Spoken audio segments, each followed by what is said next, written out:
하나님의 은혜가 우리 사랑하는 모든 성도들 가운데 가득 흘러넘치기를 주의 이름으로 축원합니다.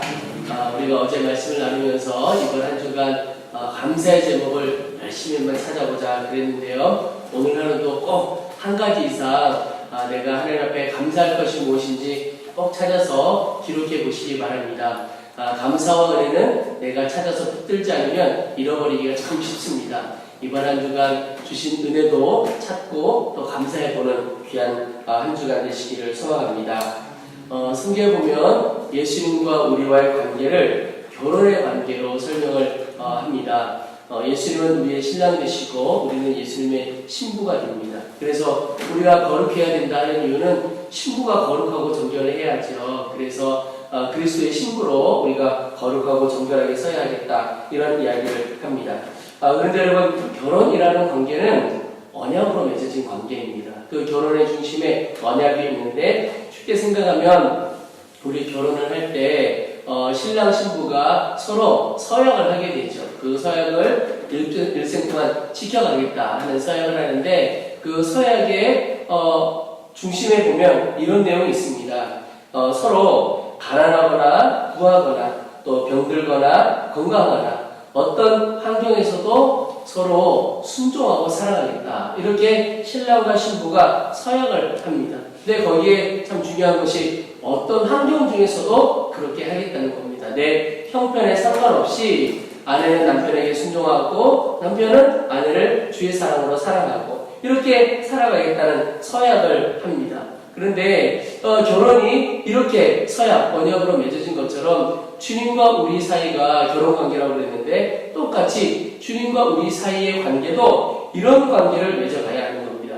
그 말은 형편에 상관없이, 처지에 상관없이 주님은 우리를 늘 그렇게 사랑해 주시죠. 우리 또한 형편에 상관없이 주님을 사랑하고 주님을 의지하고 살아가야 한다는 뜻입니다.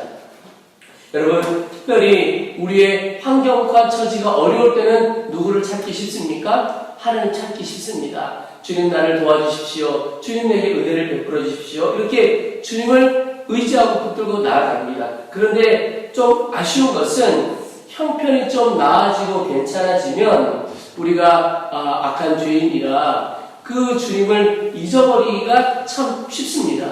한 주간 은혜를 찾아보자고 하는 것도 우리의 형편이 조금 괜찮아지면 사실은 모든 것이 다 하나님의 은혜인데 그 은혜를 잊어버리기가 쉽다는 겁니다. 더 나아가서 주님조차도 잊어버리기가 쉬운 것이 우리입니다. 그러나 오늘 말씀을 통해서 우리에게 주시는 도전 하나가 있는데 그것은 바로 끝까지 내가 어떤 형편에서도 주님만 의지하고 붙드는 겁니다. 가난하거나 부하거나 병들거나 건강하거나 어떤 환경 중에서라도 어려울 때만 주님 찾는 것이 아니라 내 형편이 나아지고 좋아져도 끝까지 주님 붙들고 살겠다. 오늘 그 결단이 우리 가운데 있기를 축복합니다. 오늘 보시면 르호보암이 이전에 왕이 돼서 어제 본문까지도 보면요.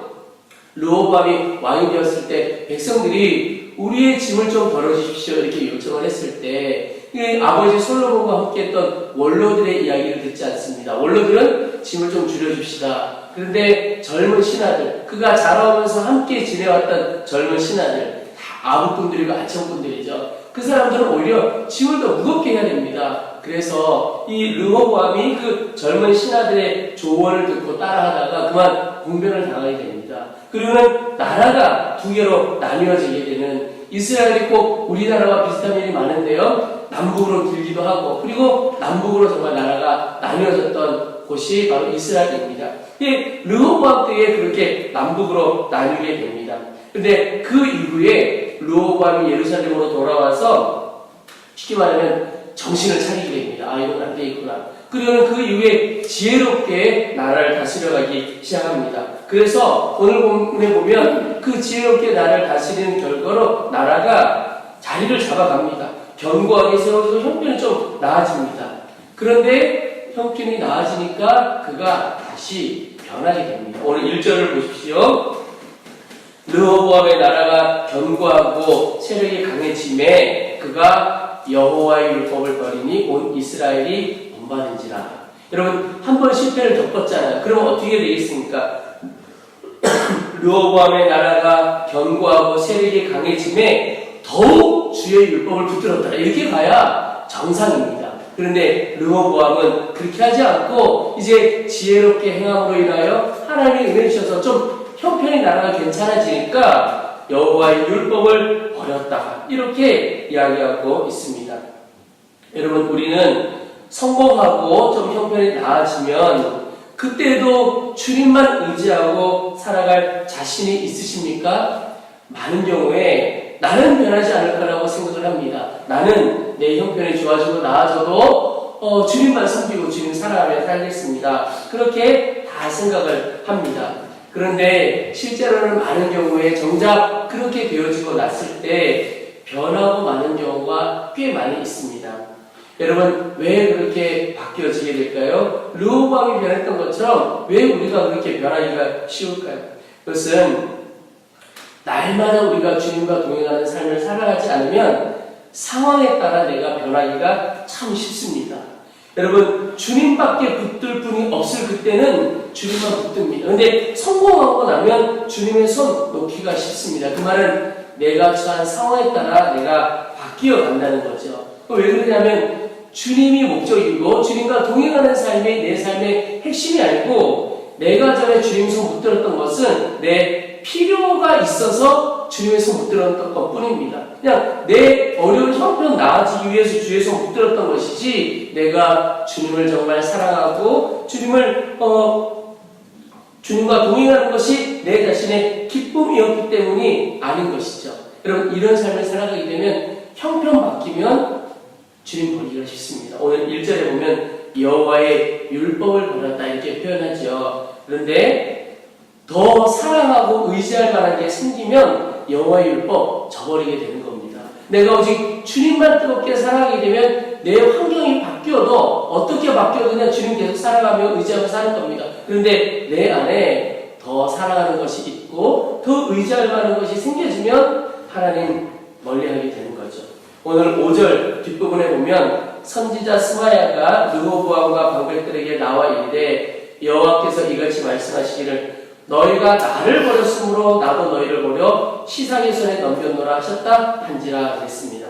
여러분, 여기 이 선지자 스마야를 통해서 하나님께서 주신 말씀 중에는 너희가 나를 버렸다 이렇게 표현하고 있습니다. 근데 오늘 1절에는 르호보암과 이스라엘이 여호와의 율법을 버렸다 그랬습니다. 그러니까 하나님은요, 하나님의 말씀 버린 걸 하나님 당신을 버렸다고 이렇게 표현하고 있습니다. 이게 무슨 뜻이냐면 이런 거죠. 주님을 사랑하면 주님의 말씀 붙들게 되어 있습니다. 그런데 주님 사랑하지 않으면 그 말씀 붙들지 않고 놓게 되는 거죠. 내가 누군가를 사랑하면 그 사람의 말을 마음에 담아두고 지켜가게 되는 것이죠. 그런데 주님보다 다른 것 더 사랑하게 되면 여호와의 말씀 버려두게 되고 결국 그것은 하나님 당신을 버렸다고 받는 것입니다.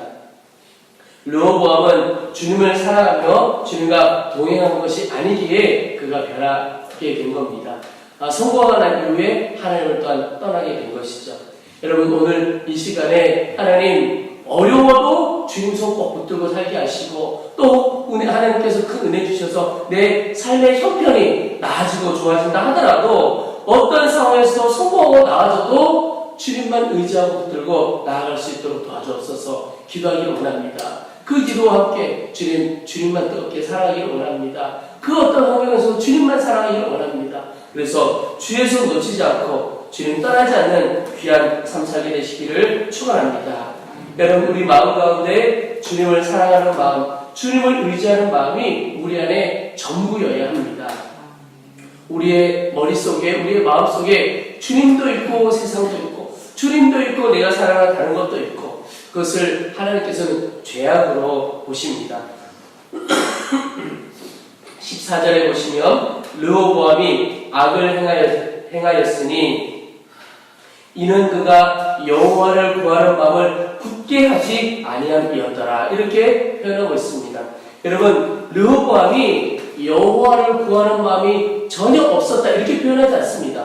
여호와를 구하는 마음도 있었습니다. 그런데 마음을 굳게 하지 않았다는 말은 그 어떤 형편에서도 하나님만 구하고 하나님만 의지한 것이 아니라 그가 가지고 있었던 권력도 의지했고 그가 가지고 있었던 세력, 재물도 의지한 겁니다.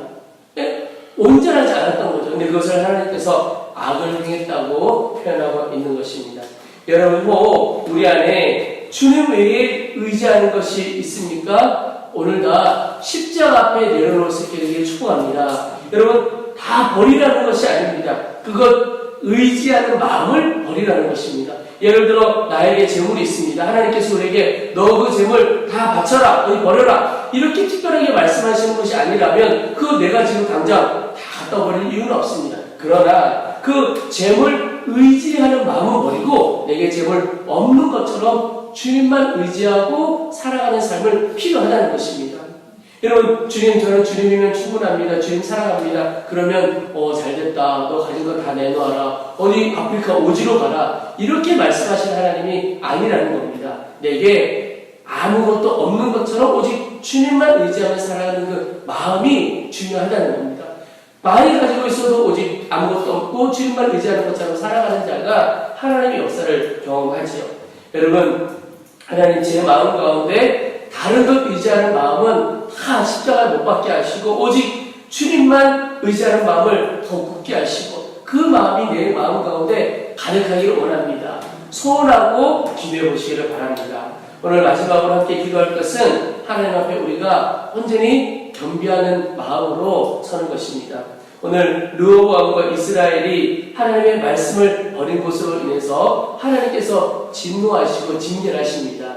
애굽의 왕이 예루살렘을 치러 옵니다. 애굽 왕 시삭이라고 하는 사람이 예루살렘을 치러 오는데 선지자 스마엘가 하나님의 말씀을 전하기를 너희가 나를 버렸으므로 나도 너희를 버려 시삭의 손에 넘겨놓으라, 이렇게 이야기를 합니다. 근데 하나님의 말씀이 전해졌을 때 그 악해 보이던 이스라엘과 르호보암 이 왕이 오늘 성경에 보면 스스로 겸비하였다 그랬습니다.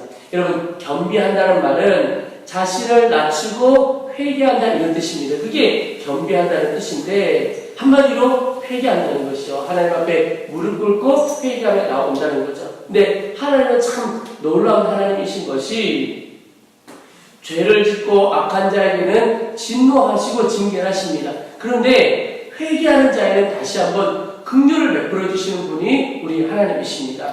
7절에 여호와께서 그들이 스스로 겸비함을 보신지라 여호와의 말씀이 스마야에게 임하여 이르시되 그들이 스스로 겸비하였으니 내가 멸하지 아니하고 저희를 조금 구원하여 나의 노를 시삭의 손을 통하여 예루살렘에 쏟지 아니하리라. 하나님의 진노는 추측해 보면 예루살렘과 이스라엘을 완전히 멸하는 것이었습니다. 그런데 르호보암 왕과 이스라엘 백성들이 겸비하여, 그러니까 회개하고 돌이키며 나오니까 주님 저희 잘못했습니다 라고 무릎 꿇고 손들고 나오니까 구원해 주시는 겁니다. 완전히 멸하지는 않고 조금 어려움을 줬도록 하신 거죠. 여러분, 하나님께서 회개하면 노하기는 하셔도 돌이키시는 분이십니다. 징계를 내려도 우리말로 하면 경감시켜 주시는 분이 하나님이십니다. 예를 들면 10대 맞을 것 5대 맞게 한다든지 10대 맞을 것 1대 맞게 한다든지 이렇게 바꿔주시는 분입니다. 예루살렘 다 멸망하지 않고 건짐을 받게 됩니다. 이전에는 다 금 방패 가지고 살았지만 동 방패 가지고 살아가도록, 그래도 방패라도 있잖아요. 그렇게 하나님께서 건져주신 거죠. 여러분, 하나님은 용서와 긍휼의 하나님이십니다. 회개하고 주님 앞에 손들고 무릎 꿇고 나오는 자에게 은혜와 긍휼을 부어주시는 겁니다. 여러분, 오늘 우리의 삶을 다시 한번 점검해 볼 수 있기를 소망합니다. 혹 내가 돌이켜야 할 마음, 돌이켜야 할 삶의 행동이 있는가? 특별히 하나님 사랑하지 않고 하나님 의지하지 않고 믿음으로 살아가지 않는 것, 믿음으로 행하지 않는 것 다 죄라고 그랬고, 하나님께서 내 입술 온전히 다스려 주시는 대로 말하지 않는 것 다 죄라고 했죠. 하나님 앞에 내가 돌이켜야 할 행동이 무엇인가? 주님께서 내 속에 깨닫게 해주시는 것이 있다면 온전히 돌이키고 회개하기를 바랍니다. 하나님은요, 하나님을 대적하는 자에게는 진노하시지만 하나님께 회개하는 자에게는 은혜와 긍휼을 베풀어 주시는 분이십니다. 오늘 회개하고 돌이켜야 할 것 깨닫게 하실 때 온전히 돌아서서 하나님의 은혜와 긍휼을 다시 한번 경험하는 귀한 하루 되시기를 주님의 이름으로 축원합니다. 우리 오늘 주신 말씀 붙들고 기도하겠습니다. 우리 기도할 때 먼저는 하나님, 내 형편과 상관없이 주님을 더욱 뜨겁게 사랑하고 의지하는 삶을 살기를 원합니다. 어려울 때만 주를 찾는 것이 아니라 좋아져도 나아져도 어떤 형편에서도 주님만 의지하고 붙들고 살아가도록 도와주옵소서 기도하겠습니다. 또한 다른 것 어떤 것도 의지하지 않고 주님만 의지하는 마음이 내 가운데 가득하기를 위해서 기도하겠습니다. 마지막으로 하나님, 주께서 내 삶 가운데 깨닫게 하시는 돌이켜야 할 죄가 있다면 하나님, 그 죄를 주 앞에 회개하고 온전히 돌아서서 하나님의 긍휼과 은혜를 경험하는 귀한 하루, 또 그런 일생 되도록 도와주옵소서. 우리 주님의 이름 한번 부르고 간절한 마음으로 함께 기도하겠습니다. 주여